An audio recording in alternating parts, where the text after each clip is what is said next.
Gabriel Moran, félicitations pour votre nomination au temps Werber des Jahres 2024. Qu'avez-vous ressenti lorsque vous avez appris votre nomination? De la joie, évidemment beaucoup de joie, c'est sûr. J'ai aussi ressenti de la fierté, c'est certain, mais pour toutes les équipes en fait, parce que de nouveau, un titre comme celui-ci ne se fait pas tout seul, c'est vraiment accompagner des équipes qui permettent d'y arriver.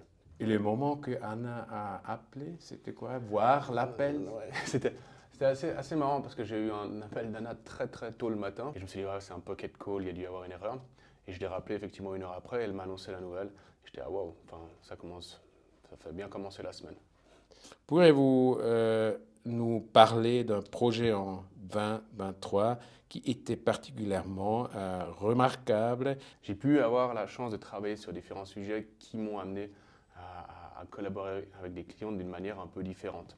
Par exemple, les projets où la marque Nespresso, pour nous, et pour moi, quelque chose auquel je suis spécialement attaché parce qu'on a vraiment réussi à travailler le fond même de la marque, On a vraiment pu travailler avec des gens aujourd'hui aussi au sein de la marque, donc du côté client, qui croyaient et qui se sont vraiment investis dans cette notion de faire avancer le discours d'une marque, mais à tous les niveaux, pas simplement sur la partie marketing. Votre travail chez Havas a contribué à faire progresser l'agence sur le plan créatif. Quelles mesures spécifiques avez-vous prises pour atteindre ce succès? Il y a beaucoup de choses qui ont été entreprises ces dernières années, mais je dirais que la principale, c'est la relation privilégiée ou la relation proche que j'ai avec mes créatifs. C'est vraiment des gens en qui je crois. Il y a une forme d'autonomie aussi qui est importante et que j'essaye d'amener ou que j'essaie d'apporter au maximum pour qu'ils puissent eux aussi évoluer. Autant que potentiel Werber des Jahres, vous représentez non seulement votre agence et votre travail, mais aussi l'ensemble de l'industrie publicitaire suisse auprès du monde extérieur.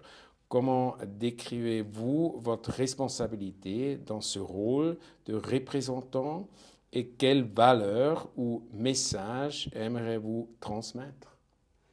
Je crois que le message principal que j'aime porter actuellement, et c'est ce que je fais au sein de l'agence et au sein de mes équipes, c'est la simplicité. C'est-à-dire qu'aujourd'hui, on a facilement l'excuse, entre guillemets, ou la tendance à s'engouffrer dans plein de thématiques. Il y a plein de je dirais, de sujets qui viennent embrouiller une réflexion qui, à la fin, devrait être assez simple. Et de se recentrer sur ce qu'on sait faire et ce qu'on aime faire autour de l'idée créative. Et cette simplicité, pour moi, est vraiment importante parce qu'on doit aussi la retrouver dans le travail. Alors, il y a un super pouvoir, il y en a un, je ne sais pas si ça a été utilisé de la meilleure des façons, mais il y en a un qui m'arrangerait bien aujourd'hui, c'est peut-être de revoir la façon dont les pitchs sont abordés. C'est vrai que c'est beaucoup d'énergie et c'est un process qui m'a toujours surpris parce que je trouve qu'il y a plein de choses qui ont évolué dans nos métiers, mais la manière de gérer un pitch, pas tant que ça. J'étais assez gourmand sur cette question. Et oui, il y a un deuxième super pouvoir que je prendrais volontiers, serait celui de pouvoir faire disparaître les compromis. Pouvez-vous nous donner un exemple d'une campagne publicitaire de 2023 ou un travail pour des marques qui était non seulement créative, mais qui a également conduit à un succès commercial? Alors, le critère principal pour un succès commercial, et c'est vraiment sur quoi on travaille beaucoup à l'agence aussi, c'est la longévité. C'est-à-dire qu'on travaille avec des marques et on essaye de créer cette relation qui va durer sur du long terme. On parle de campagne évidemment, mais on parle d'un travail de fond qui nous permet justement d'atteindre cette performance. Et ça, on l'a fait et on travaille pour des marques depuis de nombreuses années, type Tamedia, sur ces groupes, évidemment Canal+, certaines marques de chez Nestlé aussi.